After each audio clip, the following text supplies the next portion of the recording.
은혜 받으실 말씀은 마태복음 22장 37절에서 40절 말씀입니다. 예수께서 가라사대 내 마음을 다하고 목숨을 다하고 뜻을 다하여 주 너의 하나님을 사랑하라 하셨으니 이것이 크고 첫째 되는 계명이요 둘째는 그와 같으니 내 이웃을 내 몸과 같이 사랑하라 하셨으니 이 두 계명이 온 율법과 선지자의 강령이니라. 아멘. 교육자회 부회장이신 임학영 목사님께서 진정한 사랑이란 제목으로 말씀 증거해 주시겠습니다. 사랑하는 성도 여러분, 오늘 말씀의 제목은 진정한 사랑입니다. 이 사랑에는 여러 가지 유형이 있다고 합니다. 이 친구들 간의 우정, 가족 간의 사랑, 또 남녀 간의 사랑 등입니다. 그런데 사랑에는 참 사랑만 있는 것이 아니지요. 겉보기에는 그럴듯해 보이나 실제로는 참이 아닌 가짜 사랑도 있다는 사실입니다. 시장에는 명품의 상표를 달고 있고 또 그 모양이 명품과 똑같아 보이는데도 실제로는 명품이 아닌 모조품들이 많이 있다고 합니다. 그래서 많은 사람들이 이 모조품을 진짜 명품으로 잘못 알고 구입하는 사례도 있다는 것입니다. 명품은 대개 오랜 시간이 흘러도 처음의 모양을 그대로 유지하며 그 질도 우수하지만 이 모조품은 사용한 지 얼마 되지도 않았는데 쉽게 해지거나 망가지는 경우가 많지요. 마찬가지로 사랑에도 명품과 같은 영의 사랑인 진정한 사랑이 있고 모조품과 같은 육의 사랑이 있다는 사실입니다. 영원히 변하지 않으며 오직 상대를 위해 자신의 모든 것을 희생하는 사랑이 있는가 하면 반면에 어느 정도 시간이 흐르면 변질되며 조그만 일에도 쉽게 깨어지는 사랑도 있지요. 지금부터 세상에서 흔히 부르는 사랑이라는 것들을 말씀드릴 때 여러분은 그 사랑이 과연 진정한 사랑인지 아니면 모조품, 일명 짝퉁에 해당하는지 구분해 보시기를 바랍니다. 먼저 이웃이나 친구 간의 사랑을 살펴보겠습니다. 우리 한국 사람들은 이웃이 형제나 다를 바 없다 하여 이웃을 이웃 사촌이라 일컫기도 합니다. 그만큼 이웃끼리 친분이 두텁다는 의미이죠. 그러나 이 말은 점차 옛말이 되어가고 있습니다. 요즘은 대부분 이웃끼리 문을 굳게 걸어 잠그고 집 주변에는 높은 담을 쌓을 뿐만 아니라 눈에 보이지 않는 마음의 담을 쌓고 살기도 합니다. 남들에게는 관심이 없기 때문에 이웃에 누가 살고 있는지도 모르며 알려고도 하지 않습니다. 오직 나 자신과 내 가족만을 중요하게 여기는 것이지요. 요즘은 아파트나 또 빌라나 공동주택에서 사시는 분들이 많지요. 그런데 수년간 살아도 바로 옆에 이 동에 아니면 옆에 집에 같은 라인에 있고 또 문만 다르는데도 모르는 경우도 있고 또 위아래층에 누가 사는지도 모르는 경우들도 있지요. 그러니 또 이웃이 조금만 피해를 준다고 느끼면 또 그러니까 앞뒤절 것 없이 배척하거나 맞서 싸우려 합니다. 요즘에는 이웃끼리 사소한 일로 서로를 고소하고 또 법정에 송사하는 일이 많다고 하지요. 그러면 친구의 사랑은 어떻습니까? 이 친구만은 끝까지 내 편이 되어줄 것만 같았는데 설서까지 믿었던 친구가 배신하고 떠남으로 큰 상처를 받는 사람이 많습니다. 우리 성도님들의 경우 전에는 절친한 친구였는데 주님을 영접하고 빛 가운데 살고자 노력하니 이전처럼 함께 세상 것을 즐길 수 없으므로 여러분을 멀리하고 핍박하는 친구도 보셨을 것입니다.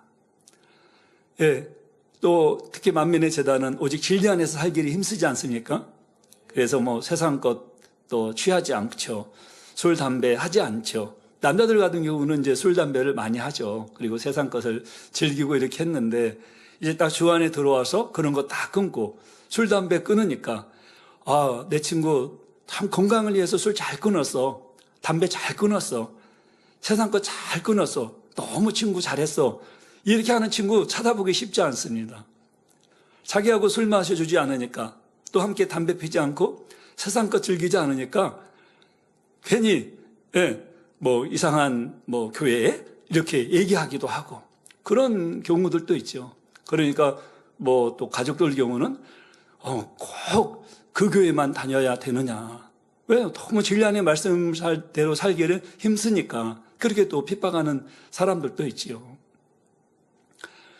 그러니까 어떤 사람들은 그렇게 말을 합니다. 이모저모 자신의 유익을 따져 친구를 사귀는 것이 지혜롭다고 생각하기도 하지요.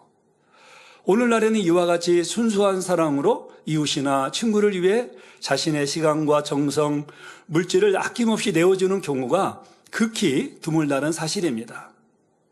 그렇다면 형제 간의 사랑은 어떠할까요? 이웃이나 친구와는 달리 한 핏줄을 타고 났으니 형제 사랑은 그래도 낫지 않을까요? 물론 같은 부모에게서 태어나 어릴 적부터 함께 자라난 형제는 아무래도 남보다는 더 각별한 사이입니다. 그래서 형제는 서로를 위해 희생하기도 하고 서로 돕기도 하지요. 그런데 어렸을 때는 우애가 무척 각별하다 해도 각자 이제 결혼을 하고 가정을 꾸리면 아무래도 이 자신의 가정에 더 충실하게 되고 형제에게는 비교적 소홀해지는 것이 보통입니다. 이는 자신의 가족도 돌아보아야 하니 그래도 이해할 수 있지만 세상에서는 이 자신의 유익을 구하다 보면 형제끼리 부모님의 유산을 두고 심히 다툼으로 원수가 되기도 합니다. 한 부모의 피를 나눈 형제들이 오히려 남보다 못한 사이가 되는 일이 많으니 참으로 안타깝지요. 그렇다면 결혼하여 한 몸을 이룬 부부의 사랑은 어떨까요? 남녀가 연애할 때 보면 당신 없으면 당신 아니면 못 산다. 언제까지나 변함없이 당신을 사랑하겠다 하는 등 온갖 달콤한 말로 사랑을 고백하고 맹세합니다. 그런데 막상 결혼하고 나면 어떻습니까? 당신 때문에 내가 못 살겠다 말하기도 하고 속았다며 상대를 원망하기도 하지요. 우리나라 가정폭력에 대한 이 공식적인 통계를 보면 배우자에 대해 폭력을 행사한 경우가 전체 부부의 절반 가까이 이른다고 합니다. 그러니까 10쌍의 부부가 있다고 하면은 5쌍 가까이는 부부 간에 폭력을 행사하며 살아간다는 얘기죠. 세상에 둘도 없는 부부 사이로 살아가면서 얼마나 많은 부부들이 처음 가졌던 마음을 잊고 이처럼 서로를 미워하고 다투며 힘들게 살아가는지요. 요즘에는 조론이라는 신조어가 생겼습니다. 혹시 들어보셨는지 모르겠어요. 이 조론이라는 것은 결혼을 졸업한다는 뜻으로 이혼하지 않고 서로 간섭하지 않고 각자의 삶을 사는 것이라 하는데요. 즉, 이 혼인 관계는 그대로 유지한 채 남편과 아내로서의 의무와 책임에서 벗어나 각자의 여생을 자유롭게 사는 것을 뜻합니다. 결혼 주례사에서 자주 예전에 등장했던 검은 머리 파프리가 될 때까지, 즉 머리가 하얗게 되는 노년까지도 서로 의지하며 행복하게 살라는 말은 이미 옛말이 되어버린 시대가 된 것입니다.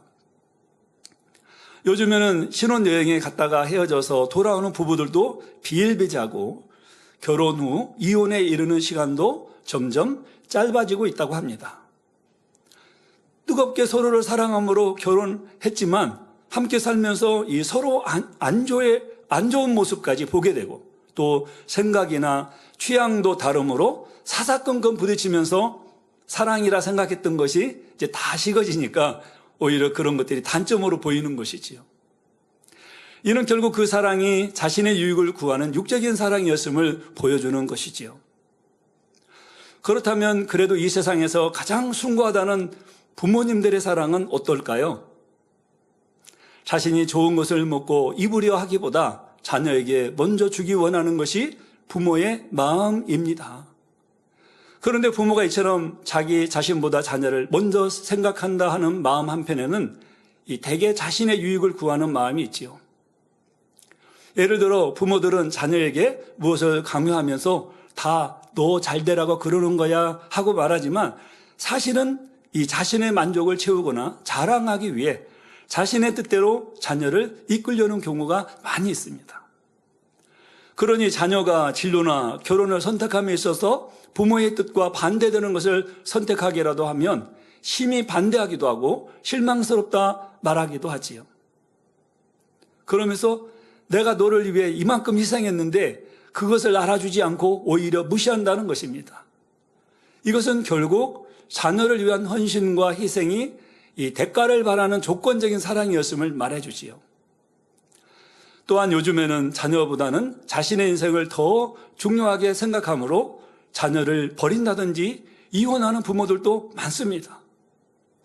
그렇다고 이혼을 했다 해서 다 잘못했다는 것은 아닙니다.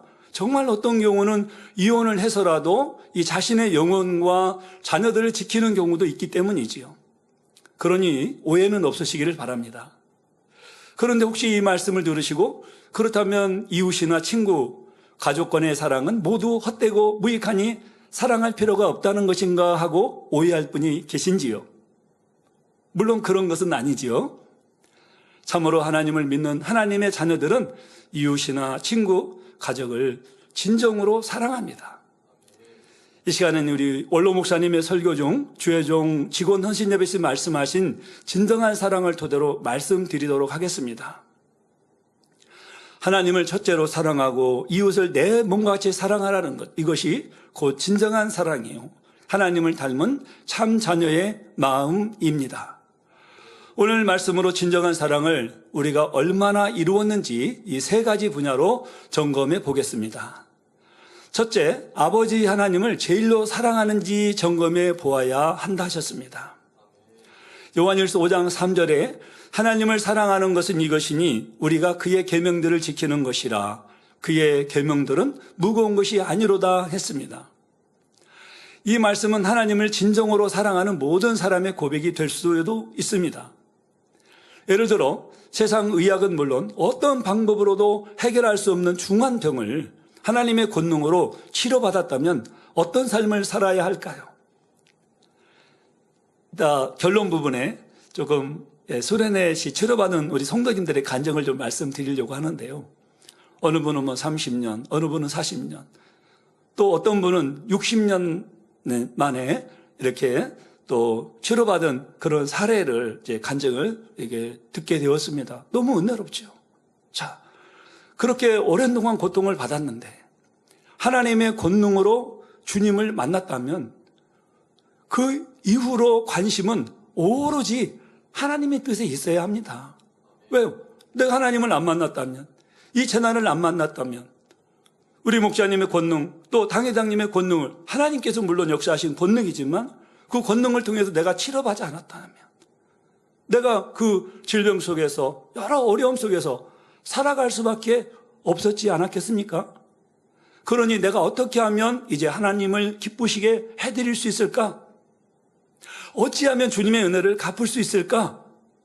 또 어찌하면 더 깊이 하나님을 만나고 체험할 수 있을까 등 하나님을 사랑하고 사랑받는 것이 최고의 목적이 되어야 되는 것이지요. 그래서 하나님의 뜻이 이것이다 하고 배우면 두 번 생각하지 않고 하나님의 뜻에 순종을 해야 합니다. 어떤 이유도 어떤 변명도 없이 버리라면 버리고 지키라면 지키고 하나님의 말씀이라면 마음 깊이 새겨 명심하고 생명을 다해 순종을 해야 하지요. 그래서 예전에 원로 목사님 그런 말씀 많이 하셨죠. 영으로 들어가고 하나님의 축복과 사랑을 받는데 어렵지 않다고. 그렇게 말씀하시면서 네 가지만 하면 된다 말씀하셨잖아요. 하라면 하고, 지키라면 지키고, 버리라면 버리고, 하지 말라면 하지 말고. 이거로만 하면 되는데 그 쉬운 것을 못 하시느냐 말씀하시는데 원로 목사님은 너무 쉬우셨죠. 그러니 신학교 다니실 때부터 놀라운 권능이 나타나셨지 않았습니까? 또 지금 당회장님께서도 늘 그 길을 알려주시면서 어렵지 않고 힘들지 않게 우리가 갈 수 있도록 정말 진리로 명확하게 말씀해 주시지 않습니까? 그러니 진정으로 우리가 하나님을 사랑한다면 어떤 삶을 살아야 하는지요? 하나님을 진정으로 사랑하여 하나님께서 원하시는 바를 어찌하든 이루어 드리고자 했다면 영으로 들어가기가 어렵지 않았을 것입니다. 잠언 8장 13절에 여호와를 경외하는 것은 악을 미워하는 것이라. 나는 교만과 거만과 악한 행실과 패역한 입을 미워하느니라 했지요. 하나님께서 죄악을 미워한다 하시는데 내가 하나님을 사랑한다면서 악을 마음에 가지고 있을 수는 없습니다. 또 하나님보다 세상을 더 사랑하고 하나님보다 육을 더 사랑하고 하나님보다 자기 자신을 더 사랑하기에 여전히 하나님의 말씀을 외면해서는 안 되지요. 그런데 이처럼 악을 버리라 강조하시는 것도 우리 모두를 위한 하나님의 진정한 사랑에서 비롯되었습니다. 때로는 하나님께서 어떤 사람의 잘못을 드러내어 권면하실 때가 있으시지요. 예를 들어서 다윗 왕이 범죄하였을 때 자신은 다른 사람들이 모르게 은밀하게 했다고 생각했지만 하나님은 이 다윗의 범죄를 백일하에 드러나게 하셨습니다. 이는 정녕 하나님께서 이 다윗 왕을 사랑하시기 때문임을 아시는지요. 때로는 사명자들이라면 사명으로 인해 자신의 인생을 드리는 저와 여러분이 얼마나 하나님께 소중한 존재인지를 알아야 합니다.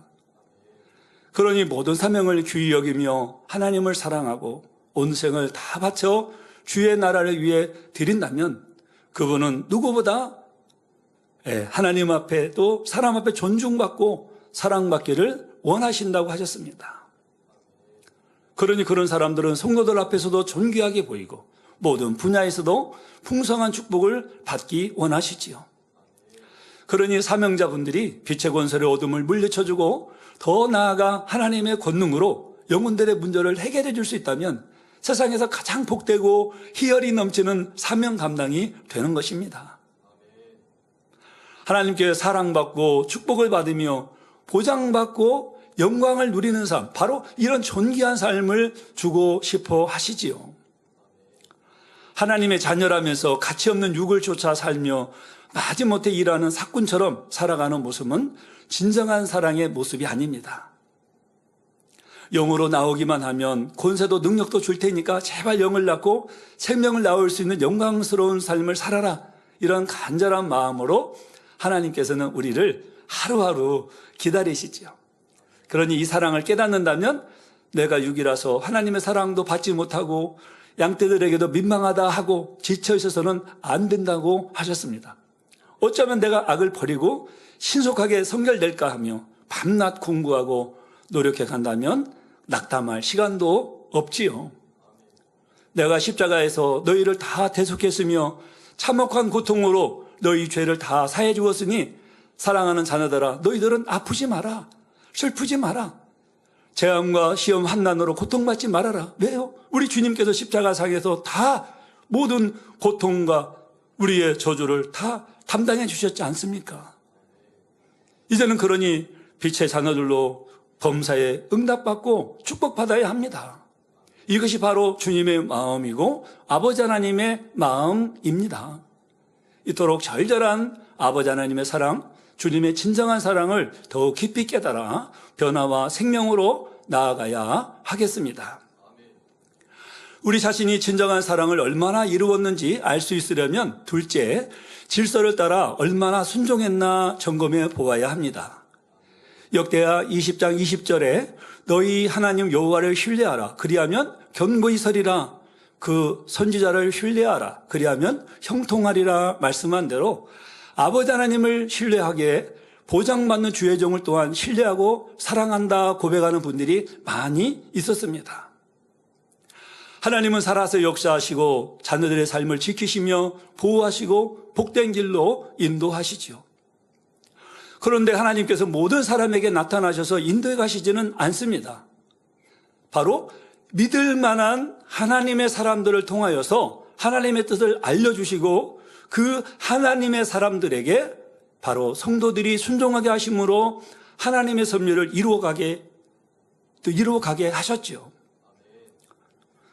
바로 믿음으로 순종할 아브라함의 중심을 보시고 부르셔서 믿음의 조상이 되는 축복을 주셨습니다.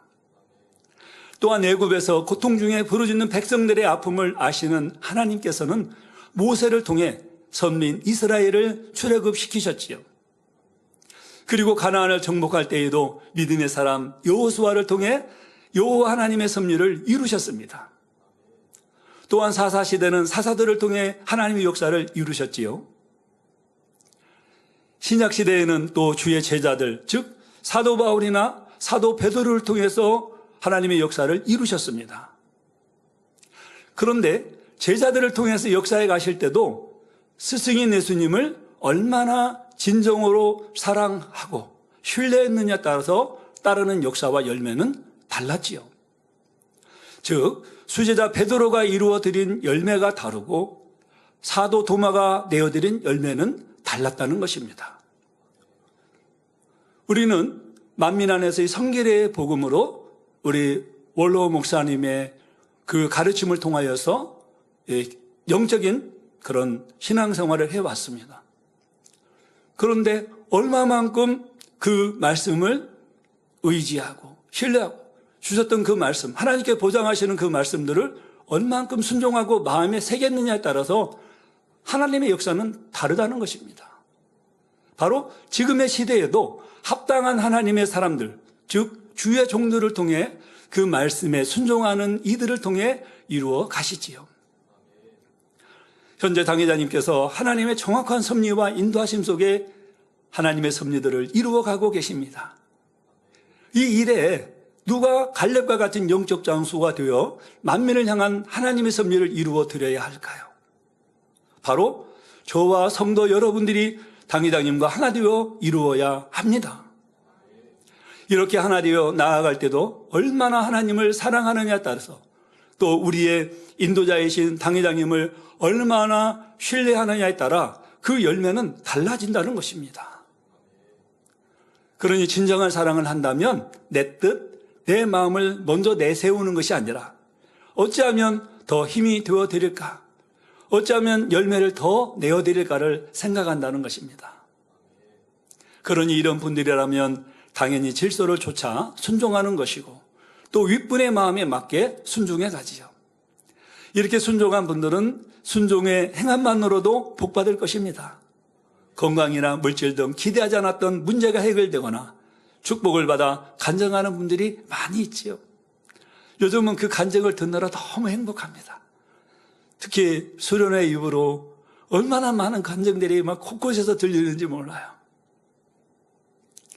이렇게 드러나는 축복만이 아니라 또한 보이지 않는 영적인 축복도 여러분 차곡차곡 쌓이는 것입니다. 보이는 것은 보였기 때문에 우리가 바로 알 수가, 열매로 나오니까 알 수 있죠. 그렇지만 보이지 않는 영적인 축복, 영혼이 잘 되고 또 후에 우리가 계속해서 받아갈 축복들, 이런 것들도 쌓이는 것입니다. 선을 심으면 선이 쌓이는 것이고 사랑을 심으면 사랑이 쌓이는 것이고 대신에 원망을 쌓고 불평을 쌓고 미움을 쌓고 그럼 그것도 쌓이는 거예요. 악을 쌓으면 그 악도 쌓여서 나중엔 결국 그 악의 열매를 거두는 것이고 선으로 심고 사랑으로 심으면 그 선과 사랑의 심음에도 반드시 또 열매로 나와지는 것입니다. 예전에 원로 목사님께서도 참으로 오랜 세월 동안 중심으로 순종하는 일꾼들을 기다렸다 하셨습니다. 한번 말씀하시면 그대로 순종하는 일꾼, 그냥 무조건 순종하는 것이 아니라 원로 목사님의 마음을 헤아려 순종하는 일꾼들을 찾으셨지요. 많은 사람이 사랑한다, 신뢰한다 하지만 정작 순종하는 일꾼 찾기는 쉽지 않았다 하셨습니다. 여러분은 과연 어떤 순종을 이루셨습니까? 내 생각이나 내 유익에 맞지 않으면 듣고도 흘려버리는 것은 없었는지요? 권면을 들었을 때는 순종한다고 하다가도 내 유익을 좇아 점차 변개한 것은 없으셨습니까? 자기 유익에 맞는 것만 순종하고 자기 생각에 맞지 않는 것은 모른 척했던 일은 없었는지 깨우쳐 보아야 하지요. 그래서 이제는 진정 하나님을 사랑함으로 순종하는 모든 성도님들이 되시길 주님의 이름으로 기원을 드립니다. 우리 자신이 진정한 사랑을 얼마나 이루었는지 알 수 있으려면 셋째, 정말로 내가 영적인 사랑을 하고 있는지 점검해 보아야 합니다. 많은 사람이 자기 보기에 좋은 사랑을 합니다. 내 방식대로 사랑하고 또 내가 원하는 대로 사랑받기를 원하지요. 자신이 보기에 좋은 것을 상대에게 주고 상대가 알아주지 않으면 서운해합니다. 자신이 한 희생을 알아주지 않으니 마음이 상한다고 하지요. 또 내가 원하는 방법대로 사랑을 받지 못하면 이때도 상대를 원망하고 힘들어하고요. 어떤 사람들은 신앙생활도 그렇게 합니다. 자신의 방식대로 하나님을 사랑한다고 하면서 내가 원하는 대로 응답을 받지 못하면 사랑도 충성도 식어지는 것을 보지요. 하나님을 사랑한다면 하나님께서 원하시는 사랑을 드려야 합니다. 많은 성도님들이 하나님을 사랑하기에 헌신하고 부지런히 사명을 감당한다고 했습니다. 그러나 자기 보기에 열심을 내고 자기 보기에 충성을 이루었을 때는 영적인 사랑의 향으로 들어줄 수가 없었지요. 정녕 하나님을 위해 마음과 뜻과 정성을 다하며 생명까지 드리는 사랑이라야 합니다. 또 이 자신을 누가 알아주든 알아주지 않든 처음 부름받았을 때의 그 사랑과 충성의 행함이 변함없어야 하지요. 이런 마음이라면 영혼들을 섬길 때도 진정한 사랑의 섬김이 나옵니다. 예를 들어 예배를 위해 차량을 운행하는 사명이라면 단순히 운전을 잘하는 것이 전부가 아닙니다. 이때 당시에 당회장님께서 말씀하셨을 때 그때는 이제 차량국의 직원들이 많았죠. 근데 정말 마음으로 성도님들을 사랑하고 교회를 사랑해서 목자의 마음으로 이렇게 운행해 주시는 분들에 대한 감사의 표현을 하셨습니다. 저도 그때를 생각해 보았어요. 초신자 때는 교회차를 이용을 해서 교회를 오갔고 또 신방을 다닐 때는 신방차를 운행해 주시는 집사님들이 계셔서 그 신방차를 타고 신방을 다녔습니다. 그런데 정말 마음으로 사랑으로 운행해 주시는 분들은 너무 편하고 좋지요. 근데 신방을 이제 하고 마치고 오다 보면 때로는 또 퇴근 시간에 겹쳐서 차량이 조금 이게 퇴근 시간에 밀릴 때가 있어요. 그러면은 참 눈치가 보이죠. 눈치가 보여서 참 안절부절하고 죄송한 마음이 큰데 어쩌면 그런데도 그냥 편안하게 그렇게 운전을 편안하게 해주시는 분이 있는가 하면 어느 분은 정말 불편함이 차에서 느껴져요. 차에서 느껴져요. 이렇게 몸이 휘청휘청하죠. 그런데 정녕 영적인 사랑으로 감당하신 분들은 어떨까요? 아버지 하나님께서 정말 흠양하실 만한 그런 충성과 봉사가 되지요. 지난번 만민 매거진 슬기로운 교회 생활 지성전 편에서 이 연로하신 우리 여성도님들을 위해 운행하시는 우리 권사님의 모습이 얼마나 밝으시고 사랑스러우신지, 꽤 먼 곳에서 그 지성전, 북부 지성전인가요? 이렇게 북부 지성전이죠. 이렇게 이동하시면서 그러니 그 연로하신 성도님들이 그렇게 운행해 주지 않은 차량을 몇 번을 이렇게 이동해서 가야 하니 단열차라 다니시기가 쉽지 않죠. 그러니 권사님이 사랑으로 운행해 주시니 우리 권사님들 또 성도님들이 평안하게 이렇게 다닐 수가 있어 너무 좋다고 표현하는 모습을 봤죠. 얼마나 사랑스러우신지요. 그러니 내 재정이 투자가 되고 여러 면에서 사실 뭐 그 시간을 맞추려면 불편이 감소가 되잖아요. 나 혼자 딱 가게 되면 그 시간 딱 맞춰서 가야 되지만은 단열차를 모시고 간다. 그러면은 미리미리 또 돌아야 되고 일찍 가야 되고 그분 형편들을 다 맞춰야 되잖아요. 그런데 내 삶에 불편이 있더라도 이 진정한 사랑으로 할 때는 행복한 마음으로 할 수 있습니다. 하나님의 소중한 자녀들을 모셔다 드린다는 기쁨이 충만하고 성도님들이 아버지 하나님의 성전에 오갈 때 편안하게 이동할 수 있으니 그리고 중심의 감사가 넘치는 것이죠. 성도님들도 이러한 사랑으로 감당하시는데 우리 교회 직원들이라면 어떻게 감당해야 하겠습니까? 더한 중심으로 모두가 이처럼 마음을 다해 사명을 감당할 때 아버지 하나님께서는 그 행함 하나하나를 진정한 사랑의 향으로 받아주시지요. 일꾼이 아니라 해도 우리 성도님들도 자신의 사랑을 점검해 보시기 바랍니다. 은혜 받았다 하고 하나님의 사랑과 목자의 사랑을 깨달았다 하고 당회장님의 사랑을 깨달았다. 이제는 할 수 있겠다. 결단했던 모습이 얼마나 변함이 없었는지 점검해 보시기 바랍니다. 세월이 지나면 받은 은혜를 잊어버리고 예전 모습으로 돌아가 버리지는 않았습니까? 육의 가족들이나 영혼들을 대함에 있어 상대의 믿음 이상으로 강요하며 오히려 실족시키는 일은 없었는지요? 사실은 이것이 진리니까 이렇게 해야 한다고 자기 의와 틀을 고집하고 있는 것이 상대를 힘들게 하는 것인데 그것도 깨우치지 못합니다. 또 가정에서 희생하고 섬기하는 자신의 역할은 감당하지 못하면서 이 상대에게만 내 뜻대로 따르기를 요구하기도 하지요. 아무리 자신의 복에 좋은 것을 준다 해도 상대를 힘들게 한다면 이를 진정한 사랑이라 할 수가 없습니다. 구역 식구들이나 교관원들을 대할 때도 정녕 사랑으로 대했는지 점검해 보시지요. 나 혼자만 열심히 달려갔는지 아니면 주변 영혼들을 살피며 늘 그 형편과 상황을 자기 일처럼 여겨서 신망으로 구제로 또 기도로 도와주었는지요. 정육내가 하나님께서 원하시는 방식으로 상대 유익을 구하며 또 희생하고 헌신하는 사랑 또한 변함없이 진실한 사랑을 했는지 다시 한번 점검해 보시기를 바랍니다. 또 진정한 사랑은 기다려주고 바라보아 주는 것이지요. 그리고 설령 이 본인에겐 유익이 되지 않는다 할지라도 사랑하기 때문에 권면도 하고 지적도 하는 것입니다. 저는 이제 당회장님의 배려로 만민라디오 DJ로서 이 청취자분들과 소통하고 있습니다. 어느 날 방송을 들은 딸에게서 연락이 왔어요. 아빠 발음이 이상해 그러는 거예요. 그래서 저는 이제 특별하게 이상하다는 생각을 못 하고요.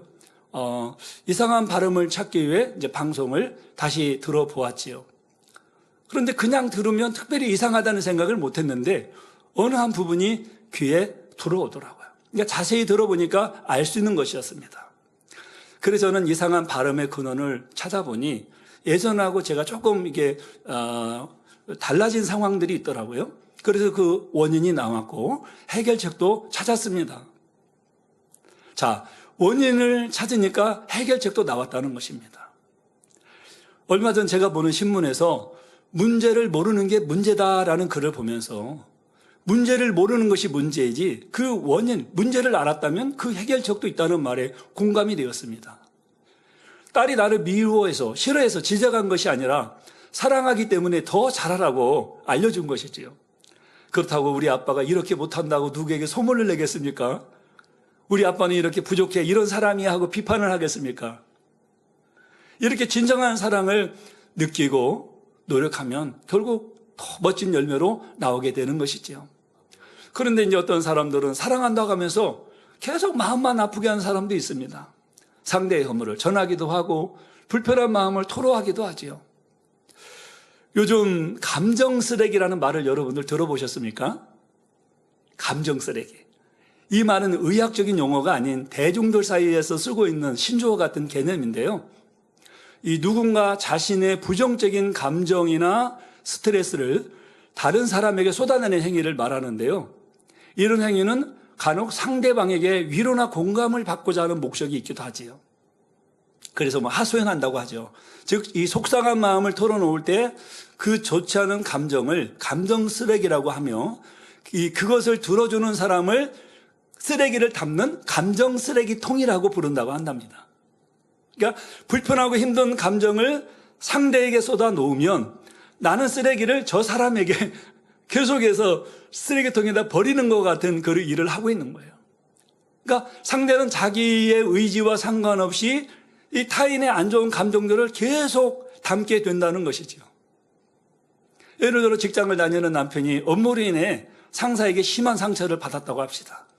그런데 그 부정적인 감정을 집에까지 가지고 와서 격이 없다는 이유로 아내나 자녀에게 풀려한다면 어떻게 될까요?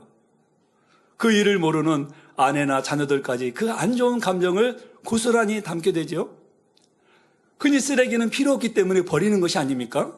또 버릴 때에도 그냥 버리는 것이 아니라 처리하는데 비용이 들어갑니다. 그런데 타인에게 이 감정을 전달하는 것은 바로 내가 치료해야 하는 비용을 상대에게도 전가하게 되니 진정한 사랑과는 거리가 멀지요. 그래서 진정한 사랑을 하는 사람은 안 좋은 감정도 또 가족이든 주변 사람에게 풀어서는 안 됩니다. 왜? 다른 가족들도 그것을 담게 돼 있기 때문입니다. 그래서 진정 가정을 사랑한다면 자신의 감정을 쏟겠습니까? 아니면 친한 친구라 해서 쏟아야 하겠는지요? 누구에게나 함부로 쏟아서는 아니 된다는 것입니다.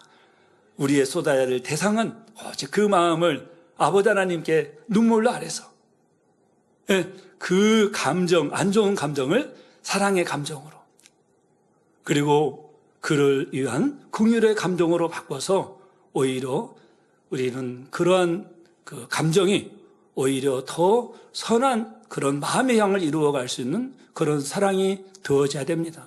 그래서 우리 성도님께서는 진정한 사랑을 원하실 텐데요. 이렇게 사모하는 우리들은 모든 분야에서 하나님의 뜻대로 사랑하되 영적인 사랑인 진정한 사랑을 하여 영육간의 풍성한 복을 받으시기를 기원드립니다. 사랑하는 성도 여러분, 결론을 말씀드립니다.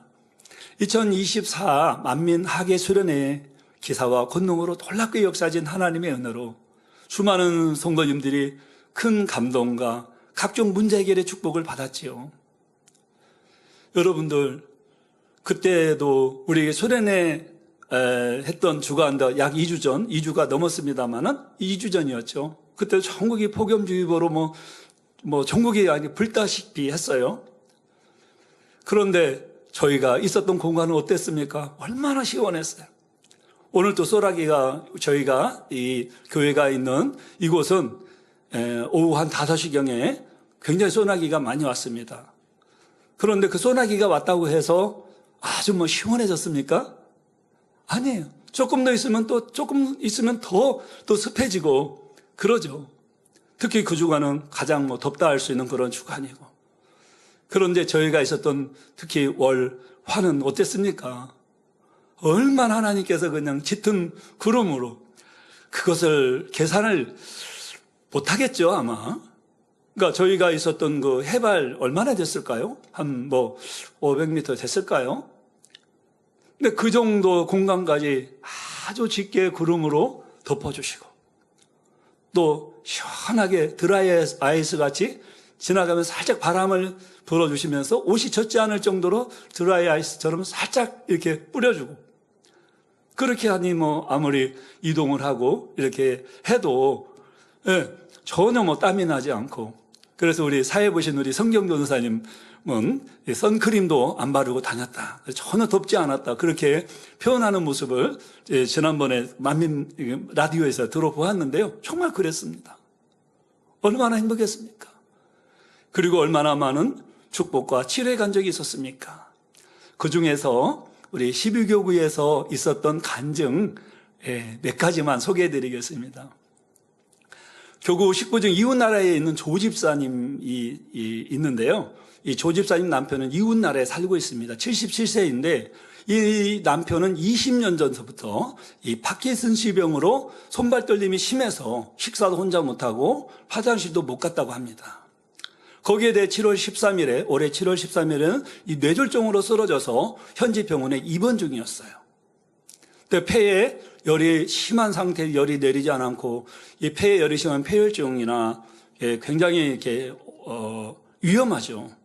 하지만 이제 수련회 시에 이 집사님이 은사 집회 시에 이웃나라 병원에 입원해 있는 남편 대신에 당회장님의 환자 위한 기도를 받은 겁니다. 그런데 어찌 되었을까요? 바로 그날부터 폐혈이 다 내리고 오히려 그 파킨슨스 병으로 손발 떨림이 심했는데 그것까지 이제 아주 미세해져서 약해져서 혼자 식사도 하시고 화장실도 가고 있다고 합니다. 얼마나 감사한 일인지. 또 우리 12교구에 3-1여선교의 안혜화 권사님이 계시는데요. 이 권사님 74세시죠. 올 첫 주에 이 백내장 판정을 받았습니다. 이로써 4월까지 성경 읽기가 있었었는데 그때 16독을 하셨었죠. 16독을 하셨고 그 다음에 또 한 독을 17독을 채우셨었는데 그리고 나서 이제 연세가 있으시니까 이렇게 백내장 진단을 받으셨죠. 하지만 이제 책을 읽거나 생활하는 데 지장은 없었는데 어느 날 갑자기 장염이 된 것처럼 앞이 거의 안 보이기 시작해서 이제 병원에 갔더니 백내장이라는 거죠. 5월 25일 은사 집회 시 화면에 나오는 찬송과 글씨가 하나도 이제 안 보였다고 합니다. 그런데 당의자님이 환자를 위한 기도를 받고 그리고 그 받을 때 기도가 끝날 때쯤 글씨가 선명하게 보이게 되었지요. 그런데 이제 오른쪽 눈은 깨끗하게 보였는데 왼쪽은 약간 흐릿하게 보였다고 합니다. 그래서 이제 권사님은 이번 수련회시 치료받기 위해 사모함으로 금식하고 여러 가지 봉사로 또 전도로 또 기도로 준비하였습니다. 어떻게 되었을까요? 할렐루야. 깨끗하게 치료받아서 지금은 작은 것이도 선명하게 보입니다. 그래서 8월 1일부터 시작한 영적 성장 프로젝트 성경 읽기를 벌써 3독째를 하고 있는데 끝나셨나요? 네, 3독째를 하고 있습니다. 네. 참 감사한 일이죠. 불과 얼마 전까지만 해도 네, 뭐 장님이 된 것처럼 깜깜하게 아무것도 안 보였다는 분이었는데 조공래 권사님 전남 강진에 사시는데 타교의 권사님이십니다. 78세시고요. 지방에 살고 있는 이 조공래 권사님은 서울에 있는 병원에서 정밀 검사를 위해 동생 조금내 이제 구역장님 집에 며칠을 머무르고 있던 중 7월 13일 토요일에 갑자기 비가 많이 와서 옥상에 있는 빨래를 걷기 위해 슬리퍼를 신고 올라갔다가 옥상 방수 바닥에 미끄러지면서 너무나 쿵 하고 그 큰 소리와 함께 뒤로 넘어지게 됐습니다. 그래서 머리부터 떨어져 피를 흘리고 심한 통증이 있었습니다. 그래 급히 119 구급차에 실려 목동에 있는 대학병원으로 가서 검사한 결과 이 뇌출혈로 피가 고여 있는데 이제 더 고이게 되면 밤에라도 즉시 수술을 해야 되니까 응급 상황이니까 가족들을 다 부르도록 의사 선생님이 말씀하셨습니다. 동생인 조금내 권사님이 너무 이제 급박한 상황에서 저에게 연락을 주셨죠. 그리고 기도를 부탁하라 했고 이제 응급 상황인데 이제 다시 전화가 왔더라고요. 그래서 너무 지금 급해서 이거는 뭐 그 상황에서는 사망할 수도 있고 한 상황이기 때문에 당일날인 기도를 너무 간절히 원하셨죠. 저도 이제 어지간하면 그렇게 안 하지만 우리 비서 집사님을 통해서 당일날인께 토요일 밤 8시 55분에 기도 제목을 사진과 함께 올려드렸습니다. 그리고 난 후 1시간이 지난 후에 그 권사님으로부터 약 10시쯤 병원에서 이제 권사님으로부터 문자가 왔어요. 약 1시간이 지나고 한 번 더 검사를 해본 결과 의사 선생님은 놀라워하면서 이 출혈이 7mm가 줄어들어서 수술하지 않아도 된다고 말씀하셨어요. 그리고 다음 날인 7월 14일 일요일에 주일에 구로지성전에 기도해 오신 이 이봉림 원장님께 또 우리 조금내 권사님이 사진 기도를 받았죠. 근데 권사님이 사진 기도 받고 다른 사람보다 빨리 회복되어 중환자실에서 일반 병실로 7월 17일 수요일에 옮기게 되었습니다. 근데 조공래 권사님의 둘째 아들은 타교단에서 목회를 하고 있는데요. 병원에 와서 어머니가 위급한 상황에서 당일당일 기도받고 수술을 안 했다고 하니까 하나님 역사를 인정하고 하나님께 영광 돌렸다고 합니다. 이렇게 변함없이 신 하나님의 사랑과 권능으로 치료해 주셨고 또한 말씀을 통해 우리의 마음이 새로워졌지요. 에베소서 4장 22절에서 24절에 너희는 유혹의 욕심을 따라 썩어져가는 구습을 쫓는 옛사람을 벗어버리고 오직 심령으로 새롭게 되어 하나님을 따라 의와 진리의 거룩함으로 지으심을 받은 새 사람을 입으라 말씀대로 영적으로도 찌든 때처럼 마음을 뒤덮은 이 옛사람의 속성들을 이제 다 벗어버렸으니 이제는 새 사람을 입어 산뜻하게 미래를 향해 힘차게 나아가야 하겠습니다. 또 어떤 집사님의 간증을 들었는데요. 이분은 3살 때 열병이 나가지고 그 열병으로 인해서 이제 치료하기 위해서 주사를 맞았다고 해요. 그런데 치료받지 못하고 60년 동안을 이제 난청 듣지를 못하고 그렇게 살아왔다고 합니다. 그러니까 뭐 말씀을 들어도 제대로 이해할 수가 없고 또 어머니와 살면서도 여러 가지 소통의 부재 때문에 갈등도 있었고 했다고 합니다. 그런데 수련회를 준비를 열심히 했는데 수련회 가기 전날 너무나 이제 심한 감기인지 이렇게 해서 수련회를 못 갈 상황이 된 거예요. 그러니까 이제 수련회 회비를 돌려받으세요. 주변에서 권면을 했는데 이 집사님은 나 수련회를 내가 그 장소에는 못 가도 내 집에서 같은 중심으로 내가 수련회에 임하겠다. 수련회 회비 돌려 안 받는다. 그리고 교육과 은사집회 또 캠프파이어를 이렇게 정성껏 참석했다고 합니다. 그런데 놀랍게도 하나님께서 그 정성과 중심을 보시고 당회장님의 그 권능의 기도를 통해서 이제 2주가 지났잖아요. 지금은 이제 전혀 소통이 안 됐던 그런 분이었는데 이게 말씀도 잘 듣고 또 우리 그 교구 식구들과 함께 12교구는 아니고 11교구 쪽입니다. 대방동 쪽. 사시는 그런 분인데 지금은 이제 우리 성도님들과 함께 커피도 마시면서 이렇게 대화도 나누고 이렇게 하신다는 걸 소식을 들어보았습니다. 참 놀라운 일이죠. 그러니 이제 하나님께 받은 은혜와 축복을 생각하며 결단한 마음에 변함없이 노력해 나가는 만큼 불같은 성령의 역사 가운데 더욱 위력 있게 우리들의 마음과 중심을 변화시켜 주실 것입니다. 본문 말씀 마태복음 22장 37절에서 40절에 예수께서 가라사대 내 마음을 다하고 목숨을 다하고 뜻을 다하여 주 너희 하나님을 사랑하라 하셨으니 이것이 크고 첫째 되는 계명이요 둘째는 그와 같으니 내 이웃을 내 몸과 같이 사랑하라 하셨으니 이 두 계명이 온 율법과 선지자의 강령이니라 하신 대로 진정한 사랑을 얼마나 이루었는지 세 가지 분야로 점검해 보았습니다. 예, 감사합니다. 예, 이 안은 생략하기로 하고요. 말씀 참고하면서 기도하도록 하겠습니다. 사랑의 아버지 하나님 감사를 드립니다. 오늘은 진정한 사랑을 또 말씀을 드리면서 얼마나 우리가 하나님을 제일로 사랑하였는지 점검해 보아야 하며 둘째로 질서를 쫓아 얼마나 순종하는지 셋째로 정말로 영적인 사랑을 하고 있는지 점검해 보아야 된다 말씀을 드렸습니다. 우리 모두가 정령이 영혼들을 내 몸과 같이 사랑한 진정한 사랑을 이룰 수 있게 하시되 하나님을 첫째로 사랑하고 이웃을 사랑할 수 있는 하나님의 자녀들이 되게 도와 주옵소서. 감사를 드리옵고 우리 주 예수 그리스도 이름으로 기도하옵나이다. 아멘. 만민찬